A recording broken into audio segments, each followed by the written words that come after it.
Шашымды біріншіден алып тастадым, себебі менің шашым бояя беріп сапасы кетіп қалды да шашымның ше. Сондықтан шашымды алып тастауға тура келді. Және екіншіден мен шашымды алып тастадым. Не өзгерді? Зак шашын алғанымен оларға деген елдің көзқарасы өзгермеді. Әр облыстарда әлі күнге жігіттерді қабылдамай жатыр. Мұндай жайттарға топ продюсері Ерболат Беделханның көңілі түсті. 15 адам, 20 адам тұрып қарсылық шығып, жаңа наразылық көрсетсе, мысалы, оның ар жағында не жатыр? Мыңдаған адамдардың жаңа билет сатып алғандығы. Сонда олардың құқысы қайда?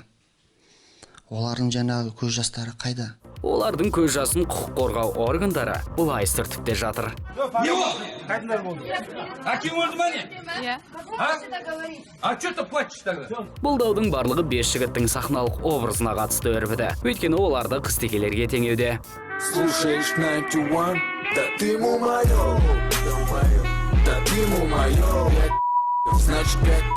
Надоели петухи с розовыми стразами. Родился пацаном, должны быть на руках мозоль. Тіпті жармен бақытты ғұмыр кешіп жатқан Ерболат Беделханды да солай айыптайды. Менде әйелім бар, 3 балам бар. Мағанда да сол сөз айтыла бастады. Мен бір геймін деп, жаңа бір қыз теке деп. Бұл күлкінішті жағдай. Рас, мен де күлкілі. Балық басынан шірейді деген сөз бар. Бірақ басы дін аман. Ендеше жігіттер де сондай. Мен ешкімге тиіскім келмейді. Бірақ 91 тобында ешқандай қыз-текелік балалар жоқ.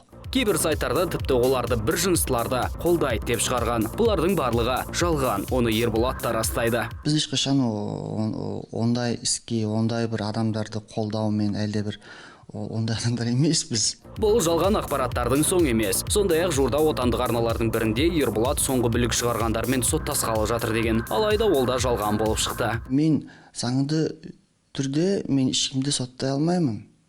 Жауапкершілік менде жоқ оның.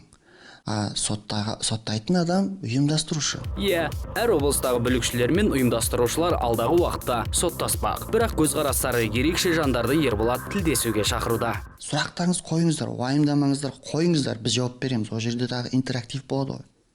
Сондықтан да ол бағдарлама концерттің үстінде болады. Бәрін шақырам, келіңіздер.